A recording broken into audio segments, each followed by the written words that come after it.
محمد بن قاسم آئے. اگر یہ بات آپ کی سمجھ میں آ گئی تو حد ہو گئی. محمد بن قاسم جب یہاں آئے نا ہندوستان میں تو عجیب واقعہ لکھا ہے ان کے حالات میں. یہاں آئے تو نیا علاقہ تھا، ہندوستان کی سڑکوں سے چوکوں سے واقف نہیں تھے. جب تشریف لائے راجہ دہر ان کے مقابلے میں تھا، جنگ کرنی تھی، لشکر لائے تو خود بھی ابھی 17 سال یا 19 سال کے جوان تھے اور ساتھ بھی لشکر جوانوں کا تھا. ایک بزرگ تھے قافلے میں. بزرگ کہتے ہیں میری محمد بن قاسم سے ملاقات ہوئی تو میں نے اس شخص کے چہرے پر پریشانی دیکھی، شدید تکلیف میں دیکھا. تو میں نے کہا جرنیل مسلمانوں کے تو کس پریشانی میں ہے؟ تو محمد بن قاسم کہنے لگے پریشانی یہ ہے کہ ہم عربی ہیں، یہ عجم کا علاقہ ہے، ہم تو رستوں سے بھی واقف نہیں. راجہ دہر سنا ہے بڑی فوج ہے، بڑی طاقت ہے، بہت پرانا یہاں کا رہنے والا ہے، چھوٹے چھوٹے مورچوں کا پتہ ہے، رستوں کا پتہ ہے، کیسے جنگ ہوگی؟ میں پریشان ہوں کہ مقابلہ کیسے ہو. وہ بزرگ کہتے ہیں میں نے بھی دعا کی، تسلی دی، میں نے کہا اللہ تیری مدد کرے گا. میں گزر گیا. 3-4 دن کے بعد ملاقات ہوئی تو میں نے محمد بن قاسم کے چہرے پر بڑی روشنی دیکھی، ہنستے اور مسکراتے دیکھا، توانائی دیکھی، وقار دیکھا، اطمینان اور سکون دیکھا. میں نے کہا خیریت تو ہے، پرسوں ترسوں تو بڑے پریشان تھے، آج کیا ہوا؟ اگر یہ بات سمجھ میں آ گئی میری ملت کے جوان کے، اگر یہ بات سمجھ میں آ گئی تو شاید اسے ڈھب اور سلیقہ آ جائے جینے کا، شاید یہ سمجھ جائے کہ میری توانائی کا راز کہاں ہے. کہنے لگے بھائی پرسوں ترسوں بڑے پریشان تھے، آج کیا ہوا؟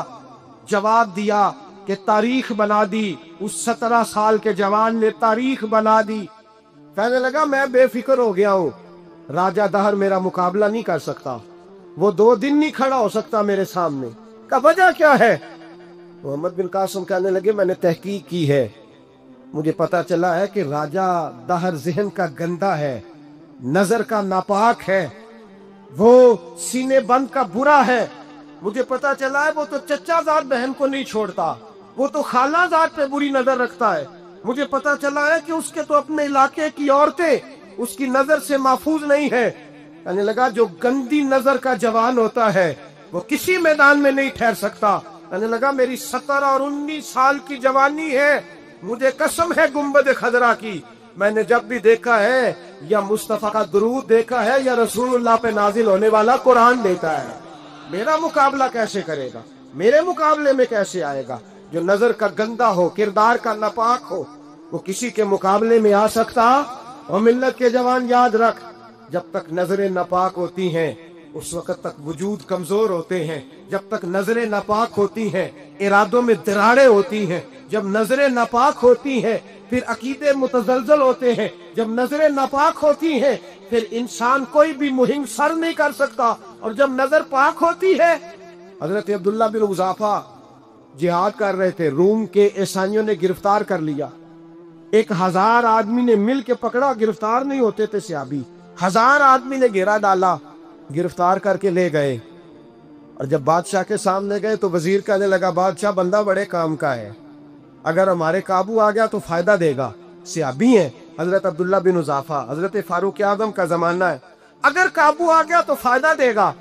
بادشاہ کہنے لگا کیوں، کیا خوبی ہے؟ کہنے لگے ہم 1000 آدمی تھے، یہ اکیلا قابو نہیں آ رہا تھا، 1000 آدمی تھے، اگر ہماری فوج میں شامل ہو گیا تو بہت بڑا جرنیل ملے گا. بادشاہ میں کچھ دن پہلے ایک جگہ تعزیت، اور ڈرتا ڈرتا گیا تعزیت کرنے، پرانے جاننے والے تھے، دوستوں کا رشتہ تھا، تو میں ایک ہی بیٹا تھا، تو وہ مجھے پتا چلا کہ ٹرین ایکسیڈنٹ میں انتقال کر گیا. تو میں ڈرتے ڈرتے گیا کیونکہ معاملہ مشکوک تھا. اور جب میں تعزیت کے لیے اندر پہنچا تو ہمارے جو انکل تھے جن کا وہ میرے دوست تھے، وہ ان کے کچھ عزیز کہنے لگا کہ عزت جی آپ کے ساتھ والے باہر جا سکتے ہیں؟ تو میں نے کہا چلے جاتے ہیں. میں دوستوں کو گاڑی میں بھیج دیا اور جب میں نے اس سے بات چیت کی کہنے لگا میرا بیٹا ایکسیڈنٹ تو میں نے بنایا ہے، وہ تو خودکشی کر کے مرا ہے. شادی کے 11 سال بعد خدا نے ایک بیٹا دیا تھا اور مجھ سے غلطی یہ ہوئی، میں نے کہا میرے بیٹے کو تکلیف کوئی نہ آئے. اس کے منہ سے جو نکلا میں نے اسے دیا، جو اس نے مانگا میں نے دیا. کہتا ہے جو شخص 16,000 مہینے کا کمائے اور بیٹے کو 40,000 کا موبائل خرید کے دے، کہتا ہے میں نے ہر سہولت اسے دی. پھر ایک امیر کی لڑکی سے یونیورسٹی میں پڑھتے ہوئے اس کا تعلق بنا. بچی کے میسج بھی میں نے اپنے موبائل اس بچے کے موبائل میں دیکھے, اور اس لڑکے نے جو میسج سینڈ کیے وہ بھی میں نے دیکھے. پھر میں گھر پہنچ گیا, میں نے بیٹے سے منتیں کی کہ بیٹا وہ ہمیں رشتہ نہیں دیں گے, ہماری برادری بھی چھوٹی ہے اور ہمارے جیب میں پیسے بھی کوئی نہیں. پھر میں ان کے گھر گیا, بیٹا نہ مانا, اور میں نے اس شخص کو بلا کے کہا تیری بیٹی کے میسیج ہے, خدا را خیال کر, اور تیرے تو 7 بچے ہیں, میری گود میں تو ایک ہی پھول کھلا ہے, میں کدھر جاؤں, خیال کر. اس نے کہا دوبارہ تو نے نام لیا تو ایسے کیس میں باپ بیٹے کو پھنساؤں گا کہ ساری زندگی نکل نہیں سکو گے. نے کہا میں نے بیٹے سے کہا کہ بیٹا میں نے پگڑی تک رکھی ہے پر مجھے رشتہ نہیں ملا, تو باز آ جا. کہنے لگا 3 راتیں میرا بیٹا سویا نہیں, اور مجھے کہنے لگا حضرت جی وہ 4تھی رات سویا ہے تو دوبارہ اٹھا نہیں, مجھے کہنے لگا مجھے اجازت دو کہ میں اس بیٹی کو بھی قتل کر دوں اور اس کا باپ بھی قتل کر دوں, میرا تو گھر اجڑ گیا نا. وہ کہنے لگا میں کبھی کبھی دوستوں کے پاس جا کے رات گزار لیتا ہوں اور میں اپنے دل کو سکون لے لیتا ہوں, لیکن اس کی ماں اس کے جوتے سینے سے لگائے پھرتی ہے, اس کی اماں اس کے پرانے کپڑے لے کے سینے سے لگائے پھرتی ہے. کہنے لگا حضرت جی کوئی کوشش کرو, کوئی دعا کرو کہ اللہ مہربانیاں کرے. میں کہہ تو نہیں سکا ان سے, لیکن میرے دل میں خیال آیا کہ کس نے کہا تھا کہ بچہ یونیورسٹی میں کو ایجوکیشن میں داخل کراؤ, کس نے کہا تھا کہ اس کے ہاتھ میں آگ کا انگارہ دو.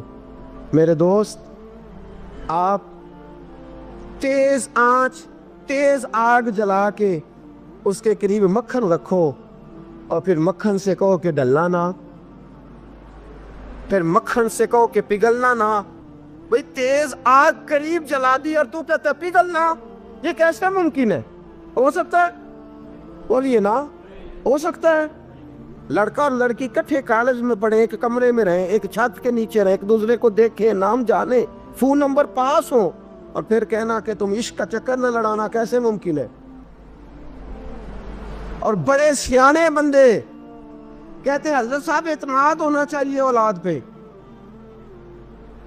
میرے نبی پاک کو اپنی بیویوں پہ اعتماد نہیں؟ عبداللہ ابن مکتوم نابینے سے ابھی آئے ہیں تو حضور نے فرمایا پردہ کر لو. حضور کو اعتماد نہیں؟ مصطفیٰ سے پاک گھر کسی کا ہو سکتا ہے؟ فرمایا پردہ کر لو, نقاب ڈالو. سوڑے وہ تو نابینا ہے, فرمایا تمہیں تو نظر آتا ہے نا, ڈالو نقاب. یہ اعتماد ہونا چاہیے. یہ کیسا اعتماد ہے کہ تو تیز آگ جلائے اور مکھن قریب رکھ کے اعتماد کر, یہ کیسا اعتماد ہے؟ ایک حدیث سنانے لگا, زندگی بار بھولنا نہ, دل کی تختی پہ لکھنا. یہ روایت توجہ ہے آپ کی؟ جاگ رہے ہیں بال والوں کو میری بات کی سمجھ آ رہی ہے؟ حدیث سنانے لگا ہوں, ابن حجر اسقلانی حدیث لائے ہیں. رسول پاک صلی اللہ علیہ وسلم نے فرمایا جہاں مرد اور عورت اکیلے ہوں وہاں تیسرا شیطان ہوتا ہے. یہ تو پہلے بھی سنے ہوں گے نا اتنے لفظ, اس سے آگے ہیں ابن حجر حدیث کے لفظ لائے. یا رسول اللہ صلی اللہ تعالیٰ علیہ وسلم مرد اور عورت اکیلے ہوں تو تیسرا شیطان ہوتا ہے؟ حضور نے فرمایا ہاں. عرض کی حضور اگرچہ وہ نیک ہو, جاگ رہے ہیں نا آپ لوگ, اگرچہ وہ جہاں مرد اور عورت اکیلے ہو وہاں تیسرا شیطان ہوتا ہے. حضور اگر وہ نیک ہو لکھ لو دل کی تختی پر. میرے رسول نے فرمایا اگر عیسیٰ کی ماں مریم بھی ہو اور زکریا کا بیٹا یحییٰ بھی ہو تو میں ان دونوں کو بھی اکیلا بیٹھنے کی اجازت نہیں دے سکتا. فرمایا عیسیٰ کی ماں مریم جو رہی مسجد میں, پلی مسجد میں, جس کی پاکیزگی کا اعلان قرآن کر رہا ہے, عیسیٰ کی ماں مریم اور فرمایا یحییٰ صرف نبی نہیں، نبی کے بیٹے بھی ہیں، زکریا بن یحییٰ۔ فرمایا اگر یہ دونوں بھی ہو، ایک نبی ہو اور ایک ولی ہو، مریم اور یحییٰ بھی ہو، مریم اور زکریا بھی ہو، فرمایا میں ان کو بھی اکیلے بیٹھنے کی اجازت ہے، تو کس نیکی اور پرہیزگاری کی بات کرتا ہے؟ تو کیسا پیر ہے اس کے پاس تنہائی میں بیٹھ کے بی بی اپنا دکھڑا سنا رہی ہے؟ تو کیسا مفتی ہے؟ اٹھا کے لے جا طریقتیں شریعتیں اور جا کے سنبھال لے اپنے جبہ اور دستار میں۔ وہ کوئی جبہ اور دستار نہیں، وہ گند ہے، اس لیے کہ جو نبی مریم سلام اللہ علیہا کو نبی کے پاس بیٹھنے کی اجازت نہیں دے رہے، وہ پیر کس بات کی مولی ہے جو بیبیوں کو بغیر پردے کے سامنے بٹھاتا ہے؟ اور تنہا بی بی کہتی ہے میرا دکھ سن لے، اس نے اجازت دی ہے، اور پھر کہنا تماشا لگ گیا، سٹنڈ لگ گیا۔ یہ شریعت بیان کر رہا ہوں، رسول اللہ کا فرمان بیان کر رہا ہوں، اور اس سے آگے ہمیں کسی دلیل کی ضرورت بالکل نہیں ہے۔ اور پتہ نہیں باپ کو کہ میرا بیٹا کیا کر رہا ہے؟ اندھی ہے وہ ماں جس کی بیٹی سارا دن نیٹ پہ بیٹھی رہتی ہے، اس کو خبر نہیں کیا ہو رہا؟ اور جب آگ گلے تک آتی ہے نا، داڑیاں جب جلنے لگتی ہیں تو ہمیں خیال آتا ہے یہ کیا بن گیا۔ اور جب ماں کا دوپٹہ کھینچنے لگتا ہے نا سگا بیٹا آ کے چل میرا رشتہ مانگ، پھر اس کو پتا چلتا ہے کہ یہ تو معاملہ ہی بڑا خراب کر لیا میں نے۔ میرے دوست، جوانی زیادہ پیسے کمانے کا نام نہیں۔ اگر تو قیمتی کپڑے پہنتا ہے تو تو جوان نہیں۔ تو 50 کلو وزن بائیں ہاتھ سے اٹھا لیتا تو تو جوان نہیں۔ اگر تو ڈگریوں کا ڈھیر لگایا ہے اور تیرا دراز اور الماری بھر گئے ہیں تو تو جوان نہیں۔ اور اگر تو نے اپنے خاندان اور معاشرے میں اونچا افسر بن کے نام کما لیا تو جوان نہیں۔ جوان اس کو کہتے ہیں جس کی جوانی پاکیزہ ہوتی ہے، جوان اس کو کہتے ہیں جس کی نظر جھکی ہوئی ہوتی ہے، جوان اس کو کہتے ہیں جو حیا کا پتلا ہو، جوان اس کو کہتے ہیں جو شرم کا پیکر ہو، جوان اس کو کہتے ہیں جس کی نظر سے معاشرے کی بہو بیٹیاں بچی ہو۔ جوان وہ ہوتا ہے، جوان بھی ہو پاکیزہ بھی ہو، جوان وہ ہوتا ہے کہ میرے رسول پاک نے فرمایا صبح قیامت اللہ عرش کے سیدھے جانب جوان کھڑا کرے گا، 30 سال کا جوان، چڑھتی جوانی، خوبصورت آنکھیں، روشن چہرہ، اس کا وجود طاقت والا۔ نبی آگے بڑھ کے پوچھیں گے یا اللہ یہ کون ہے جو تیرے دائیں جانب کھڑا ہے؟ اللہ فرمائے گا یہ وہ جوان ہے کہ خوبصورت عورت نے اسے کہا تھا میرے ساتھ منہ کالا کر لے، پر اس نے نظر جھکا کے کہا تھا انی اخاف اللہ، نہ بھائی میں تو اپنے اللہ سے ڈرتا ہوں۔ فرمایا یہ پاک جوانی والا ہے، یہ حاجی نہیں، نمازی نہیں، یہ ولی نہیں، یہ صوفی نہیں، یہ وہ نہیں جو غوث زماں ہو، قطب دورہ ہو، پیر طریقت نہیں، مفتی وقت نہیں۔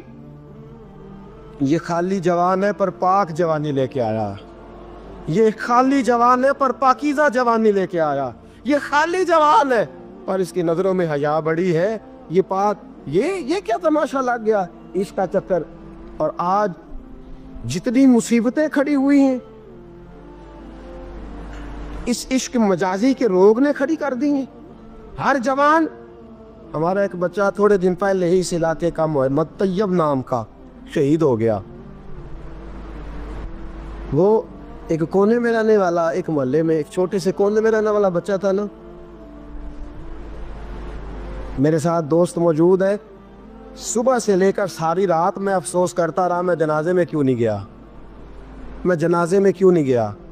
وہ بچہ پاک فوج کا وہ شہادت اختیار کر گیا تو فخر سے سر بلند کر گیا اپنا، لیکن جو بی بی کے لیے ساری رات روتے رہتے ہیں وہ شہید ہو سکیں گے؟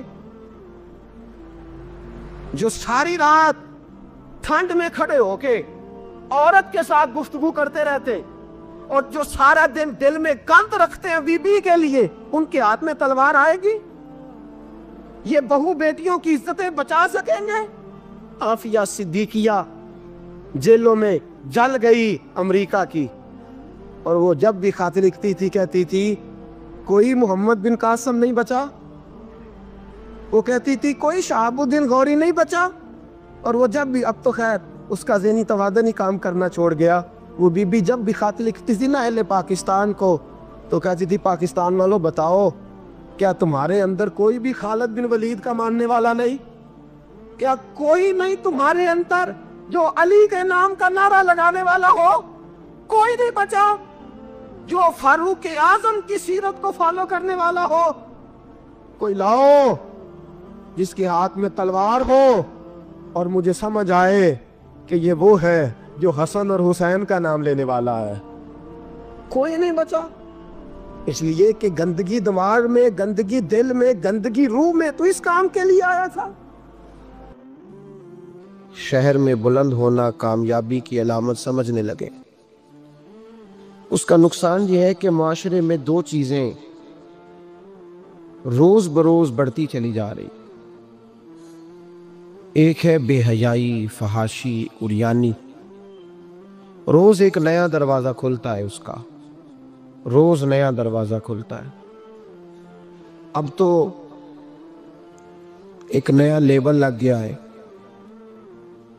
کہ سارا سال گانا باجا کرو، معاذ اللہ جو تمہارے من کی مرضی ہو وہ کرو، اور جب رمضان آئے تو کچھ چند پرچوں پہ حدیثیں لکھ کے ٹی وی پہ بیٹھ جاؤ اور لوگوں کو بتاؤ کہ اسلام شاید وہ والا مذہب ہے جو کہتا ہے سارا سال مرضی کرے، رمضان آئے تو حدیث پڑھنی شروع کر دے، اور یکم رمضان سے 29 تک دوپٹہ سر پہ رکھو، اور جب عید والا دن آئے تو اتار دو۔ ہمارا یہ دعویٰ نہیں ہے کہ دین کا کوئی ٹھیکیدار ہے، ہم کہتے ضرور دین سکھائے، ہر آدمی کو اپنا حصہ ملانا چاہیے۔ تنے تنہا کوئی آدمی، کوئی جماعت دین کا کام نہیں کر سکتی، لیکن دینداری صرف رمضان میں نہیں ہوتی، دینداری سارا سال ہوتی ہے۔ اب لوگوں نے دین کو جزوی طور پہ لینا شروع کر لیا ہے، کلی طور پہ لوگ دین کو نہیں اپناتے۔ شادی کے پروگرام منگنی سے لے کر بارات کے بیٹھنے تک سارے کام غیر شرعی ہیں۔ مرد عورت کا اختلاط ہوتا ہے۔ سب سے بری رسم وہ ہے کہ جب جوان لڑکیاں ہاتھوں میں پھول لے کے دولہے اور اس کے دوستوں پر پھول پھینکتی ہیں، باقی ہر آدمی ڈرائنگ روم میں بیٹھتا ہے، ویڈیو والوں کو اجازت ہوتی ہے کہ وہ گھر کے ہر کونے تک پہنچ سکتا ہے۔ سارے کام غیر شرعی ہوتے ہیں اور جزوی طور پر دین پہ عمل ہوتا ہے۔ نکاح کا وقت آتا ہے تو کہتا ہے چپ کر جاؤ تھوڑی دیر کے لیے، بینڈ باجا بند کرو، ہم مسلمان ہو گئے۔ مولوی صاحب نکاح کے لیے تشریف لاتے ہیں، بیچارے چھپے بیٹھے ہوتے ہیں کسی کونے میں، چند کلمے پڑھا کے جب دعا کر کے چہرے پہ ہاتھ پورا نہیں پھیرتے تو پھر وہی تماشا شروع ہو جاتا ہے۔ جزوی طور پر لوگ دین پہ عمل کرتے ہیں۔ میرا رب فرماتا ہے یا ایھا الذین آمنوا اتقوا اللہ حق تقاتہ، اے ایمان والو رب سے ڈرو، اتنا ڈرو کہ جتنا ڈرنے کا حق ہے۔ وَلَا تَمُوتُنَّ إِلَّا وَأَنْتُمْ مُسْلِمُونَ، اور فرمایا یہ نہ ہو کہ تم مسجد میں مسلمان ہو اور بازار میں نہ ہو، اور ایسا نہیں ہونا چاہیے کہ جب تو تم زندہ ہو تو مسلمان ہو اور صبح مسلمان ہو تو معاذ اللہ شام کو کافر ہو، ایسا نہ ہو۔ فرمایا تم نے کلمہ پڑھا ہے تو میرے محبوب کے غلاموں مرتے دم تک مسلمان ہی رہنا، اب مرتے دم تک مسلمان رہنا، دیکھنا دامن دین تمہارے ہاتھ سے چھوٹ نہ جائے۔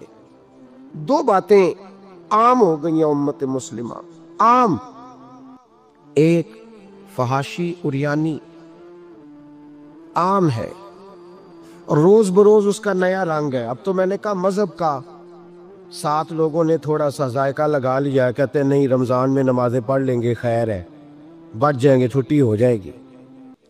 وہ میں ہی کیوں نہ ہوں، میں ہی کیوں نہ ہوں، عورت کے سامنے کھلے منہ بیٹھنے کی کسی کو بھی اجازت نہیں، کسی کو بھی اجازت نہیں۔ کسی نے حضرت سیدنا جنید بغدادی سے کہا تھا کہ اگر مرد عورت نیک ہوں تو پھر تو درس و تدریس ہو سکتی ہے نا، پھر تو پڑھا سکتے ہیں نا ایک دوسرے، نیک ہو، پرہیزگار ہو۔ تو دین چونکہ میرے رسول پاک کا ہے صلی اللہ علیہ، یہ کسی ایک شخص کے اٹھ کے نہیں بات کرنے سے اور اس کو نیا جدید کو ٹانکا لگانے سے بدل تھوڑی جائے گا۔ حضرت جنید بغدادی سے کہہ دیا کہ حضرت جی اگر دو بندے نیک ہوں تو پھر بات چیت ہو سکتی ہے۔ تو حضرت جنید بغدادی فرمانے لگے پڑھانے والے حسن بصری ہوں اور پڑھانے والی رابعہ بصری ہو تو پھر بھی ان کو اجازت نہیں ہے، پھر بھی اجازت نہیں کہ بے پردہ ایک دوسرے کے سامنے بیٹھیں، پھر بھی ان کو اجازت، بے پردگی کی پھر بھی اجازت نہیں۔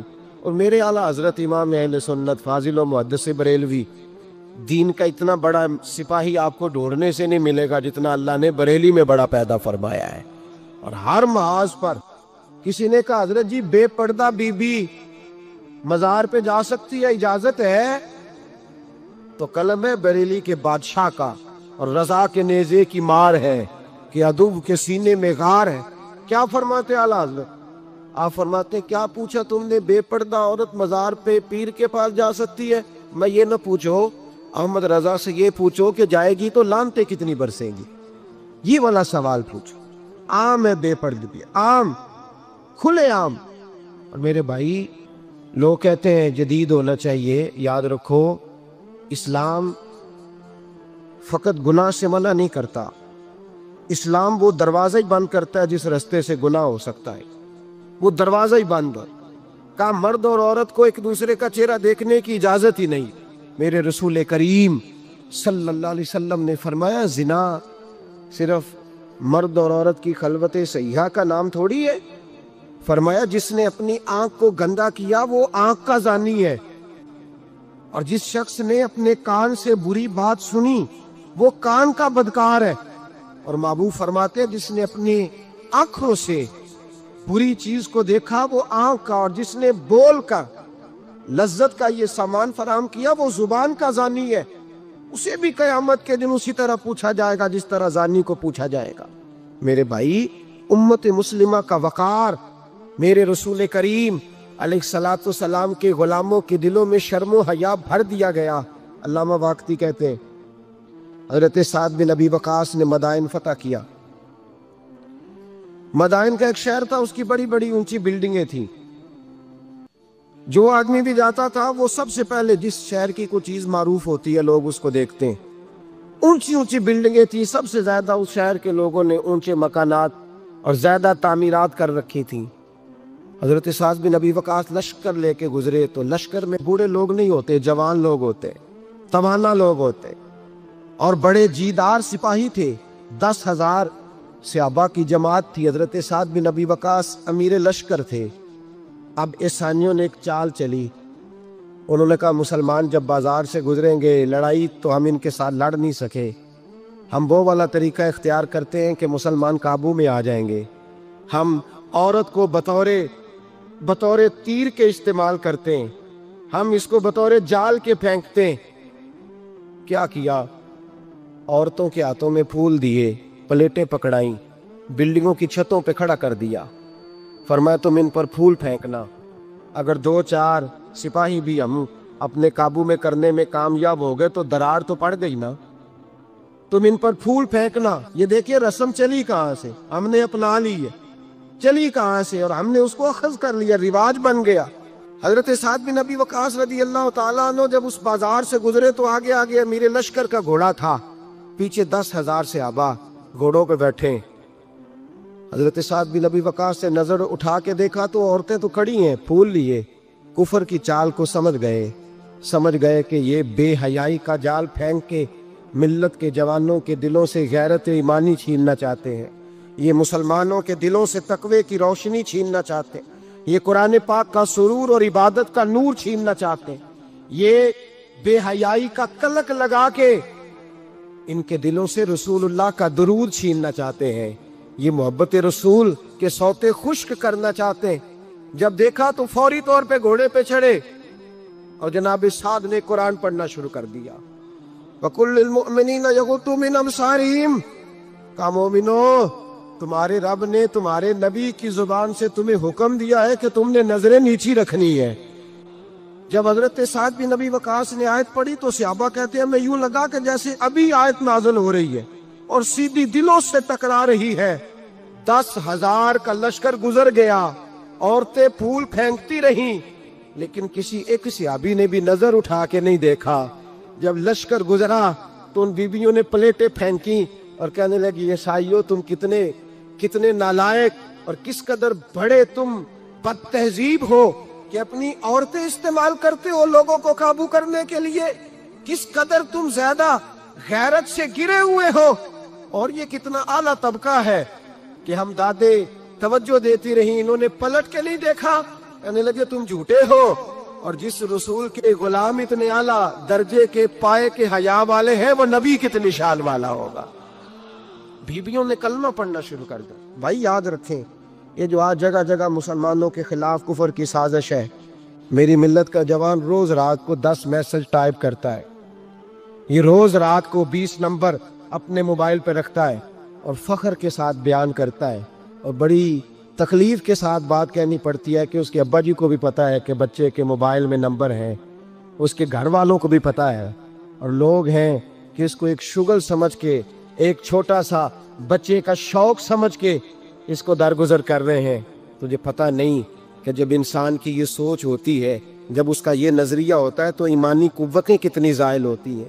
جب نوجوان کی نظر کے اندر عیب پیدا ہوتا ہے تو پھر اس سے نماز کی لذت جاتی رہتی ہے، قرآن پاک کا ذائقہ جاتا رہتا ہے، درود پاک کا ذائقہ جاتا رہتا ہے۔ اٹھائیے مسند امام احمد بن حنبل، میرے رسول کریم صلی اللہ علیہ وسلم کی بارگاہ میں صحابی نے آ کے عرض کی، یا رسول اللہ میں بڑی اچھے طریقے سے وضو کرتا ہوں، ٹائم نکال کے مسجد آتا ہوں، حضور میں پابندی سے پڑھنے کی کوشش کرتا ہوں، لیکن اے معصوم آمنہ، یا رسول اللہ میرا نماز میں دل نہیں لگتا، حضور میری طبیعت نہیں جمتی، میرا دوڑ جانے کو دل کرتا ہے، کوئی نسخہ بتلائیے۔